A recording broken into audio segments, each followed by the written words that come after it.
Hello friends, welcome in our channel. जैसे कि आपको स्क्रीन पर दिख रहा है, pinnacle general study 6500 plus TCS MCQ, यानी कि ये बुक अपने आप में एक बेहतरीन बुक है। अगर आपने ये बुक अब तक नहीं खरीदी है तो प्लीज़ इस बुक को आप खरीद लें। ऑनलाइन भी मिल जाएगी और हर एक शॉप पर यह किताब मिलती है। एक बेहतरीन किताब है और इसी किताब में प्रीवियस ईयर क्वेश्चन हैं।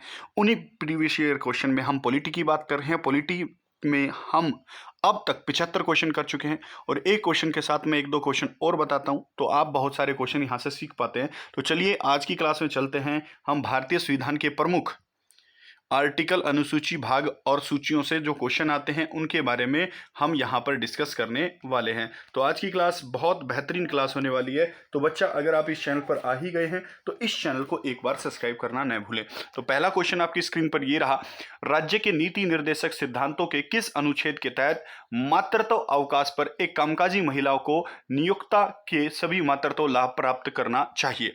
यानी कि आपसे पूछ रहा है कि कौन सा आर्टिकल आपको ये बताता है कि जब कोई महिला प्रेग्नेंट होती है उसको उस समय लीव यानी कि छुट्टी दी जानी चाहिए, अवकाश दी जाना चाहिए। देखो, अगर बात करें डीपीएसपी की तो डीपीएसपी किस देश से लिए गए हैं? आंसर आ जाएगा आयरलैंड से लिए गए हैं। डीपीएसपी किस भाग में आते हैं? तो भाग नंबर 4 में आते हैं।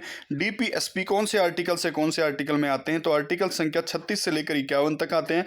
तो बेटा, अगर आपसे पूछे मातृत्व लीव कौन से आर्टिकल में आती है तो आर्टिकल संख्या 42 यहां पर बिल्कुल सही रहने वाला है। अगर आर्टिकल संख्या 44 की बात करें तो यूनिफॉर्म सिविल कोड यहां पर आपको दिया जाना चाहिए। इस बात की आप ध्यान रखें। आर्टिकल संख्या 44 और 42 मोस्ट इंपोर्टेंट है, यहां से आप पढ़ सकते हैं। तो अगला क्वेश्चन आपकी स्क्रीन पर ये रहा। जल्दी से इस क्वेश्चन का जवाब देने की कोशिश करेंगे।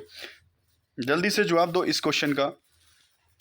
निम्नलिखित में से कौन सा अनुच्छेद कहता है माता पिता या जो उनके रखवाले हैं 6 वर्ष से 14 वर्ष तक की आयु वाले जो बच्चे हैं उनको शिक्षा का अवसर प्रदान करें? ये एक कर्तव्य है भारतीय माता पिताओं का। देख लेंगे, बात सुन लेंगे। अगर आपसे पूछे कि कितने कर्तव्य हैं, 11 कर्तव्यों को कब जोड़ा गया तो आपका 42वां संविधान संशोधन 1976 में जोड़ा गया था बेटा। किस समिति की सिफारिशों पर जोड़ा गया था? सवर्ण सिंह समिति की सिफारिशों पर जोड़ा गया था, याद रख लेंगे। उनमें से अगर मैं बात करूं 6 साल से 14 साल के बच्चों को प्राथमिक अनिवार्य शिक्षा देने का जो कर्तव्य है माता पिता का, वो आता है कर्तव्य संख्या 11 के अंदर। तो 11 से बन जाएगा 51A, यानी कि पूरे सारे कर्तव्य कहाँ आते हैं? आर्टिकल संख्या 51A में, और 51A में भी 11वां का मतलब क्या हो जाएगा? के हो जाएगा, यानी कि ए आंसर बिल्कुल यहाँ पर सही है। आप जल्दी से कमेंट बॉक्स में ये बता दें कि मौलिक कर्तव्य किस देश से प्रेरित हैं। अगला क्वेश्चन आपकी स्क्रीन पर ये रहा।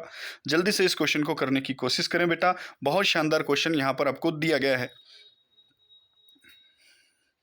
एक्स और वाई एक रेस्तरां में काम कर रहे हैं लेकिन उन्हें समान काम के लिए असमान वेतन मिलता है। राज्य नीति निर्देशक सिद्धांतों में कौन सा अनुच्छेद समान रूप से काम करने के लिए प्रावधान करता है? जल्दी से आप बताएं।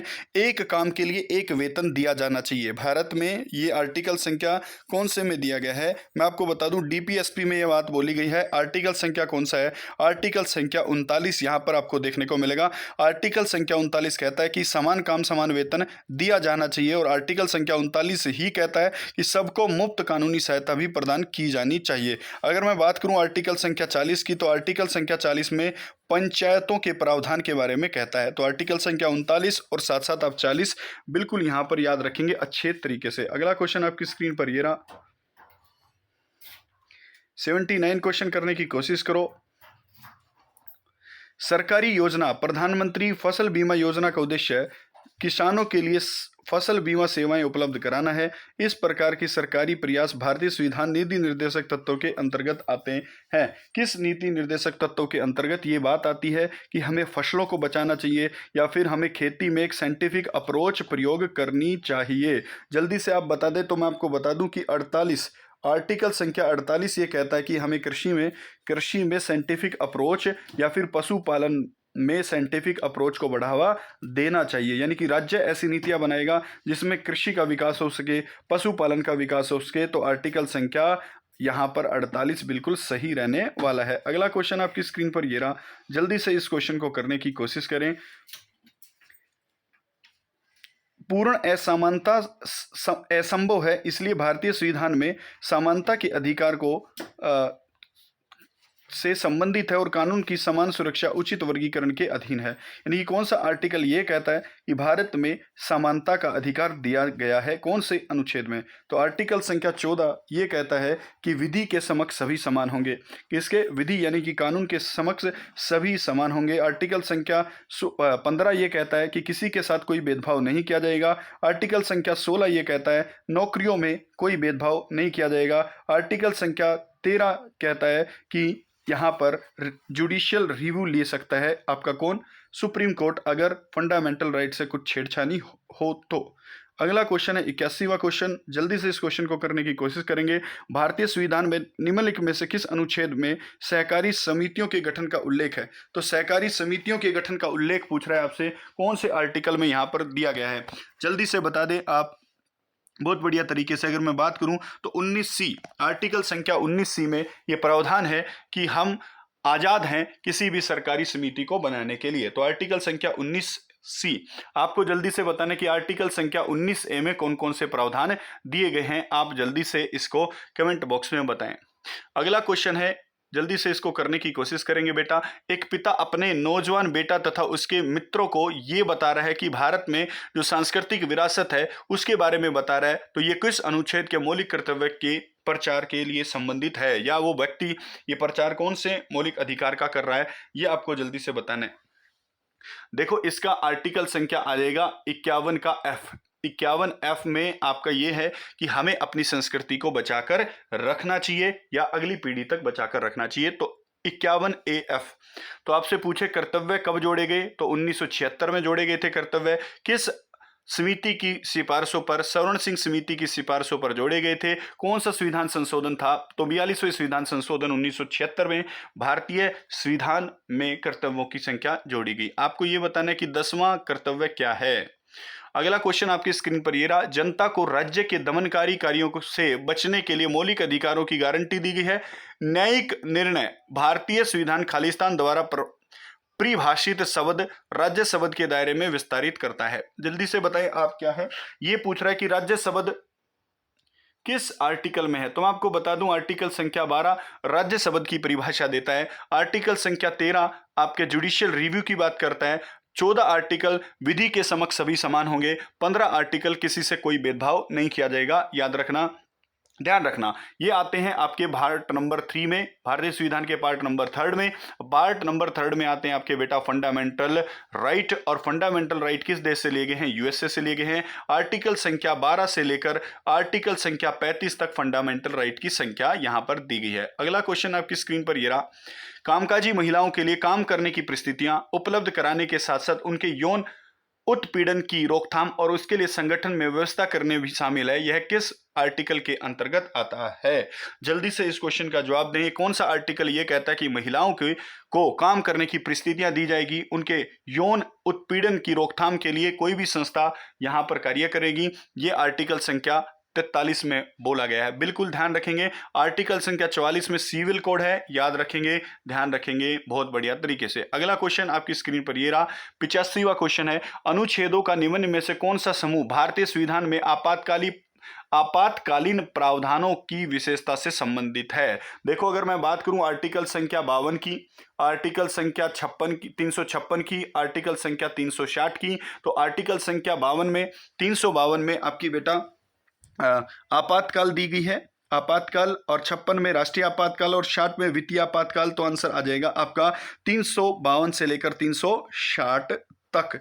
अगला क्वेश्चन आपकी स्क्रीन पर ये रहा। जल्दी से इस क्वेश्चन को जवाब देने की कोशिश करें।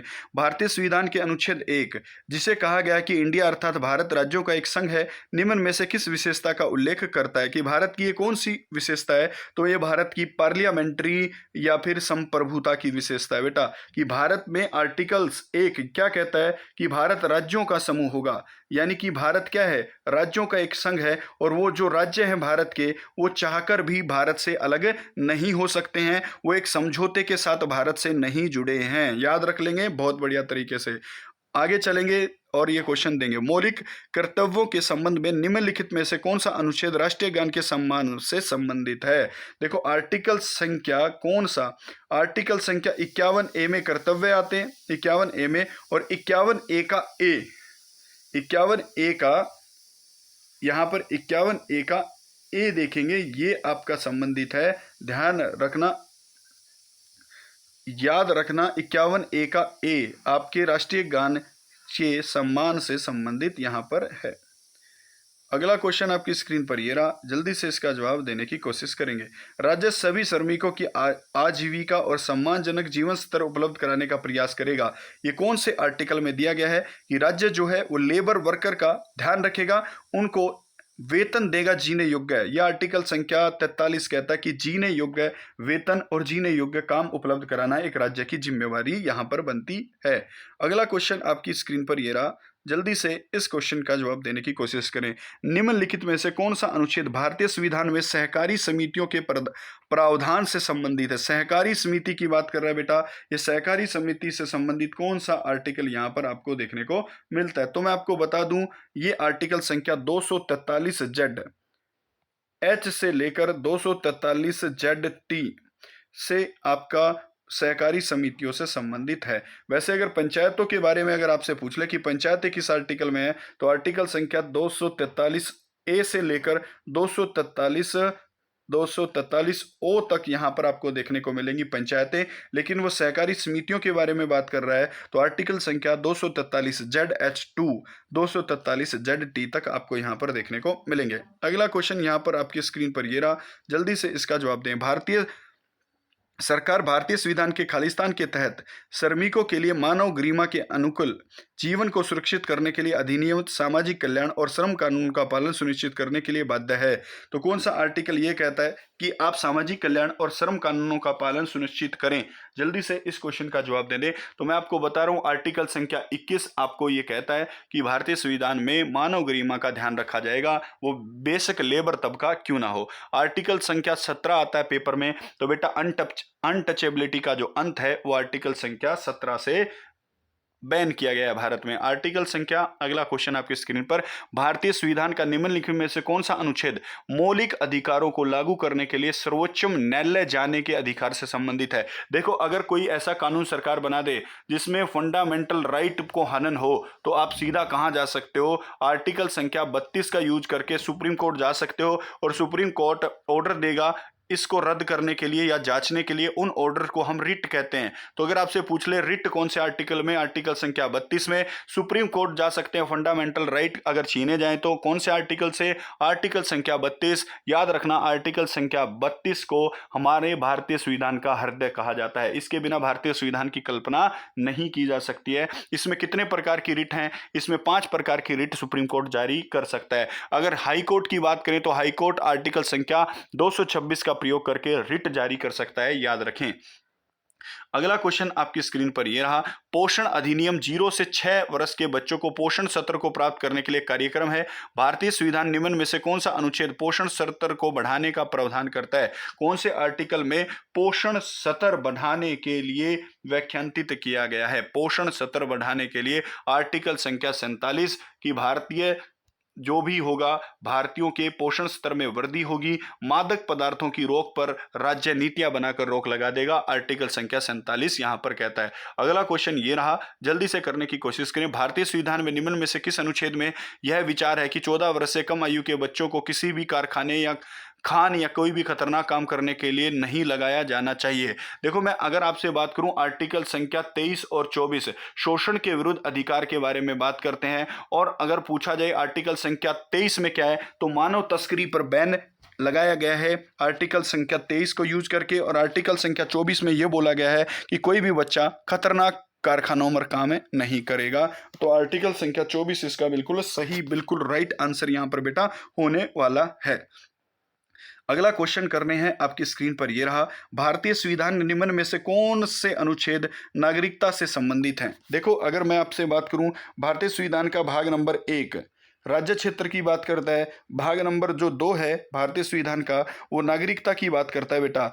याद रखेंगे भाग नंबर 2 जो नागरिकता की बात करता है कि भारत में कैसी नागरिकता है, तो भारत में सिंगल सिटीजन यानी कि एकल नागरिकता का प्रावधान है। और भारत में नागरिकता कहाँ से ली गई है? भारत की नागरिकता की प्रेरणा ब्रिटेन से ली गई है। आर्टिकल संख्या अगर ध्यान रखेंगे, आर्टिकल संख्या 5 से 11 जो है भाग नंबर 2 में आता है, नागरिकता से संबंधित है। तो बी बिल्कुल सही आंसर यहाँ पर रहने वाला है। अगला क्वेश्चन आपकी स्क्रीन पर ये रहा कि जो के ए नजीम का केस था वो कौन से अनुच्छेद के उल्लंघन से संबंधित है? के एम नजीम, तो आर्टिकल संख्या 21 जीने की आज़ादी, इससे संबंधित वो केस यहाँ पर देखने को मिला था। अगला क्वेश्चन है 96वां क्वेश्चन है, बिल्कुल सही है। भारतीय संविधान के किस भाग में संघीय कार्यपालिका का प्रावधान है? देखो यूनियन की बात हो गई तो यूनियन आता है 5 में आता है यूनियन, 5 पार्ट में आता है, तो भाग नंबर 5 इससे सही आंसर हो जाएगा। उसके बाद अगला क्वेश्चन आपकी स्क्रीन पर, भारतीय मौलिक कर्तव्यों को भारतीय संविधान की किस भाग नंबर 3 में रखा गया है? क्योंकि भाग नंबर 3 है,